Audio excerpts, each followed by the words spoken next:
Hi everyone, I thought I'd try a bit of a historical video this time. The map is E1M4, the Grizzly Grotto, and the any percent runs on this level on both Easy and Nightmare Skill have a pretty cool history over the last 25 years. Obviously, this video will be fairly heavily influenced by guys like Summoning Salt and Carl Jobst, and I hope it doesn't seem like too much of a rip-off. But I think I can at least provide some fairly detailed or niche information about these runs, having been part of the Quake scene for such a long time. So for an introduction to the map, here's the earliest demo on Easy Skill we have, from Gunnar Andre Mo. Basically, he just walks and swims along the intended path. This demo goes all the way back to 1997, only a year after Quake was released. So you can imagine that the runs weren't especially optimized. You head underwater through a few tunnels, up the elevator towards this button, which opens the doors to the platform near the beginning of the map with the silver key. Once you have the key, you head through this underwater cave to the silver key door, go through a couple more rooms, up the elevator, and then you're back outside above the cave and the door you just came through. You head through this narrow path up the stairs to the exit, and that's the run. E1M4 is such a good example of the classic Quake level design. Everything is nice and open. The silver key is visible near the entrance but out of reach. And as you progress through the map, you crisscross and revisit the areas you saw at the beginning. This type of level design is part of what makes Quake so great for speedrunning. If you can find a way to reach these areas, then you can often skip huge sections of the map. And that's exactly what happened on this map about 6 months later. There's no grenade or rocket launcher on the map, so boosting yourself up to the key wasn't an option. But there does happen to be an ogre on the platform who can help you out with its own grenades.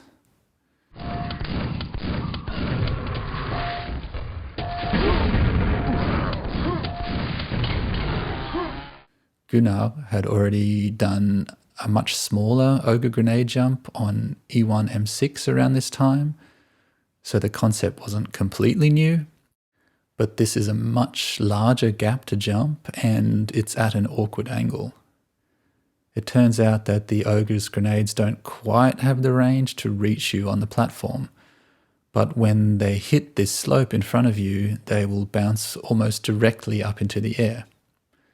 So if you time a jump perfectly, the grenade will hit you in midair and give you just enough of a boost to reach the key. This was a pretty epic trick at the time, and this is still the basic route for the run 24 years later. Since then, players have just been finding more and more ways to squeeze tiny improvements out of the run. First up was Ilkka Kolkela, who managed to get past the ogre a little more smoothly, as well as adding a few basic bunny hops through the corridors for a 3-second improvement.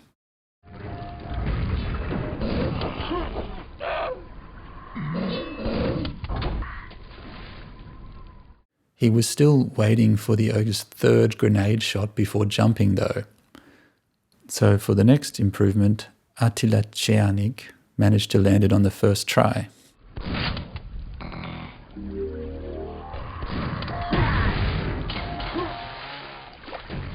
This saved a lot of time, but he didn't really use bunny hops.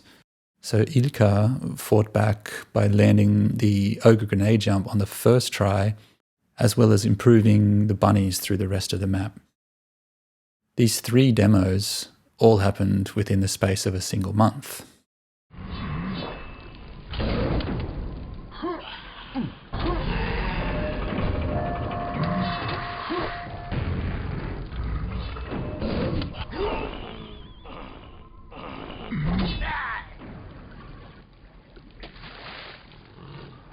Attila had obviously been practicing because his next demo, more than a year later, added quite a few small tweaks. For example, people were discovering that if you jump down slopes, you gain a small bit of speed. So he added this tiny slope jump at the beginning of the map. He also managed to bunny smoothly around the ogre after the boost, landing directly in the water. And in the corridors leading towards the exit, we saw the first early signs of proper bunny hops. This all led to a 2-second improvement. Ilkka never had the chance to fight back here because 5 months later, Markus Taipale joined the fight.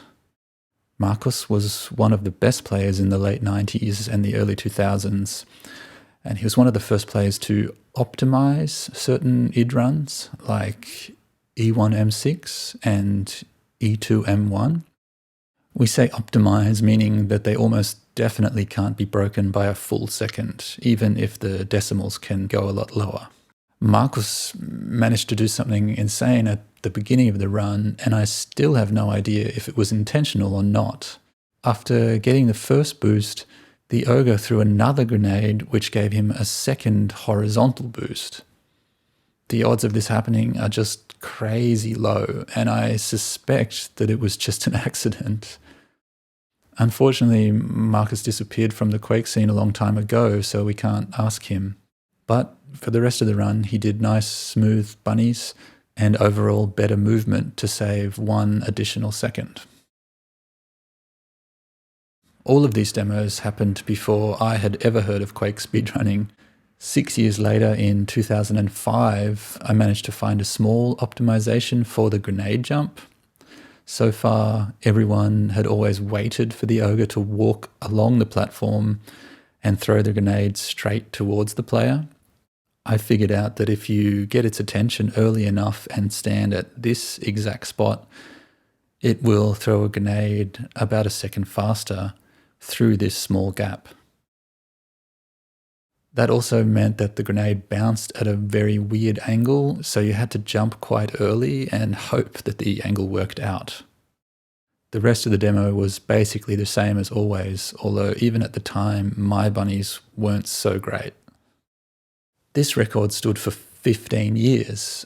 About a year after I recorded it, I took a really long break. I didn't play for about 12 years. But around 2019, I suddenly noticed this new generation of players breaking records all over the place, using new modern techniques like power bunny hops and just super optimized movement. Once I started watching these, I remember thinking really clearly, okay, these old records of mine are in trouble. And that's exactly what happened. In 2020, Ryan Moore recorded this run just flying through the level.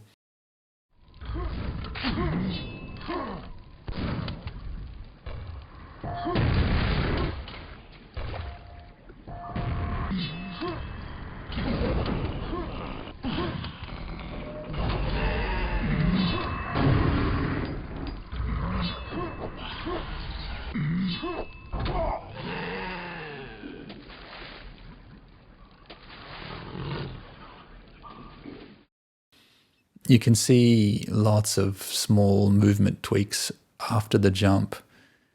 Here there's a nice bit of air strafing.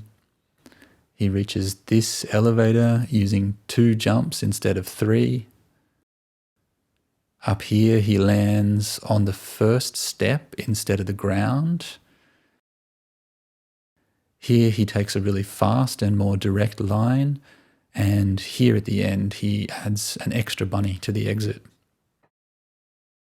All these tweaks brought the time down to a pretty stunning 22 seconds, which is still the record today. Here's a recam I made just for a bit of fun.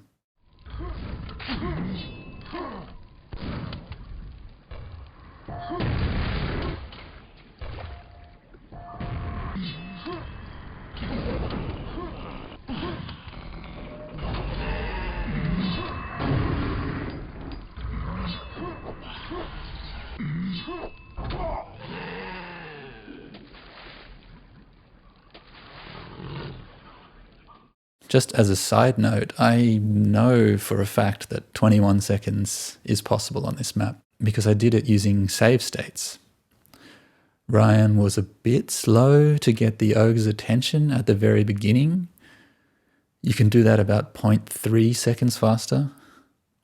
You can save another 0.3 seconds-ish with a faster grenade jump, or maybe you could even try for Marcus's double grenade jump. And there's another 0.2 seconds or so to save using even more optimized movement through the corridors and rooms. So it's theoretically possible, but I'm definitely not going to be the one to do it.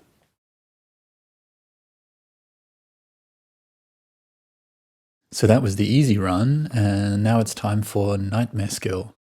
The interesting thing about this map is that on Nightmare Skill, there's no ogre walking on the platform near the silver key, so using the same trick wasn't going to be possible. Like with the easy run, the earliest Nightmare demos basically look like a standard playthrough. This is Jona Tandoner all the way back in 1996 with the first known record. This basic route stayed the same with lots of small improvements up until 1998. This is the last of the standard route runs by Justin Fleck with a time of 46 seconds. About a year later, Quake's original mad scientist, Peter Horvath, decided that he couldn't be bothered playing the standard route and started hunting for a different way to reach the silver key early. He eventually realized that there were 2 ogres on this secret platform, which was lowered by shooting these 2 red buttons. In classic Peter style, he managed to pull off an insane trick relying on perfect timing and incredible luck. Every now and then, one of these 2 ogres will fire a grenade towards the player, and it will bounce around the walls and land on the platform outside. Peter was patient enough to wait for this to happen, and then he did this perfect jump just as the grenade exploded. That's pretty much the absolute maximum distance it's possible to jump using an ogre grenade off the floor. I love how the grenade just shows up at the right time.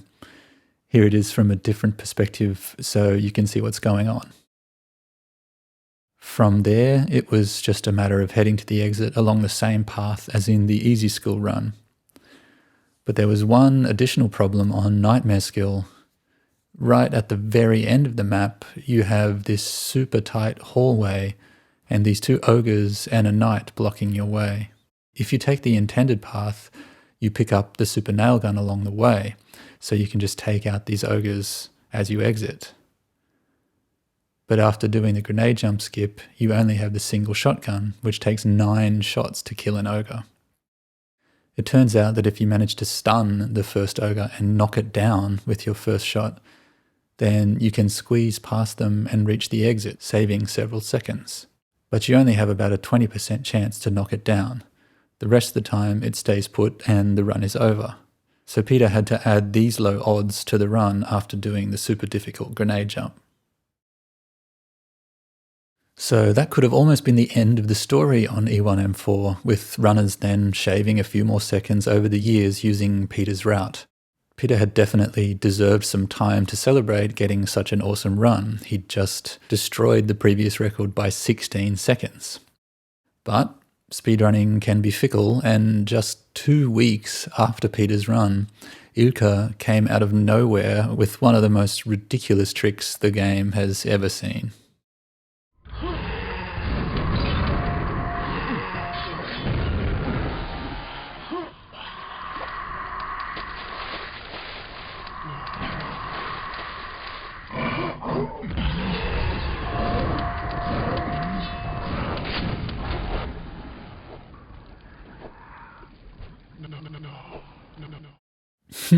Yeah, that's a slope jump double Fiend boost.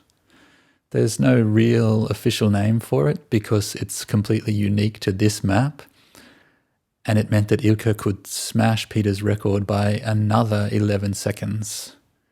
He managed to skip the silver key entirely and jump straight to the platform near the exit. This wasn't the first time anyone had seen a Fiend boost, but before this they were only ever used to gain horizontal speed.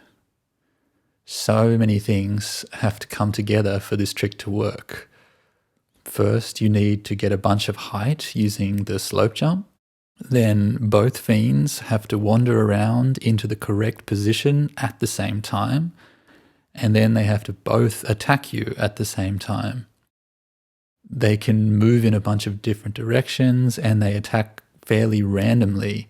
So getting all of these things to line up requires a ton of luck and perfect timing.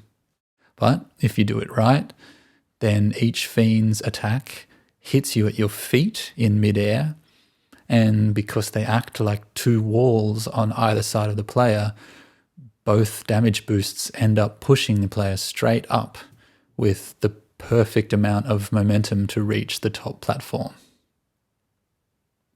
Once you make it up here, it's just a matter of knocking down the final ogre, which is still only a 1 in 4 or 5 chance, and then exiting the level. This record stood for 4 years until József Szalontai came along in 2003. His nickname is Joe, and Joe is one of the best of the old school runners who still has several records on the tables. Joe also created the Joe Quake engine, which the whole speedrunning community has been using pretty much from the beginning. Joe just managed to add some smoother movement and a slightly earlier jump to shave 1 second off Ilka's time. And even though the decimals were quite low, he kept that record for another 17 years. It's a similar story to the easy run category, where it took someone from the next generation of players to finally topple his time. That player was Elias Sola, who in 2020 managed to knock 1 more second off Joe's time, getting this 17-second run.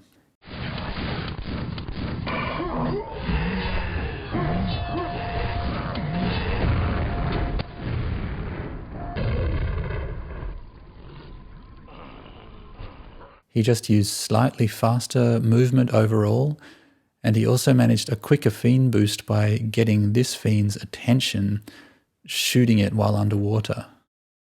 And this is pretty much where we all thought the story would end, but most people who follow speedrunning have learned the hard way not to think like that. So far, all of these runs have something in common, namely that they take a detour at the beginning of the run to grab the yellow armor. Without the armor, the Fiend boost does so much damage that if you take a single hit from any other enemy in the game, you will die. The level is so jam-packed with enemies that it basically seemed impossible to make it to the exit without the armor. I personally must have put in about 10 hours of attempts trying the run without armor before giving up. And I know that a lot of other runners put a lot of hours into this.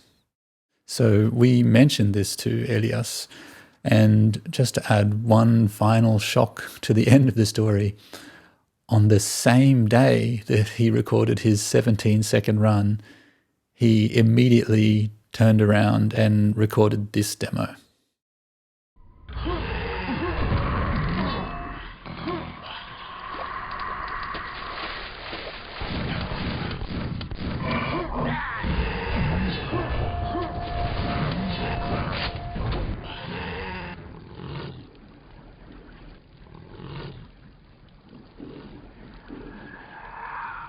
So it was possible after all. Somehow, after hundreds of hours of attempts from all kinds of different players, Elgu managed to do a run without armor after about 30 minutes of attempts. The amount of luck required here is pretty hilarious. Watch this recam and see all of the grenades, scrag shots, sword swings from the knights. And remember that a single connection from any of these would end the run. This last swing from the knight is funny too. He dodges it by, a couple of millimeters?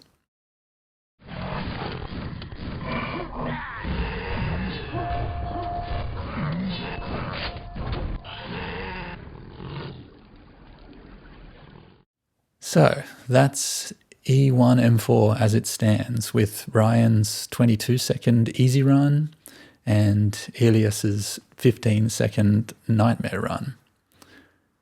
We've all learned to be careful about calling records unbeatable, and I think maybe these could still be improved at some point.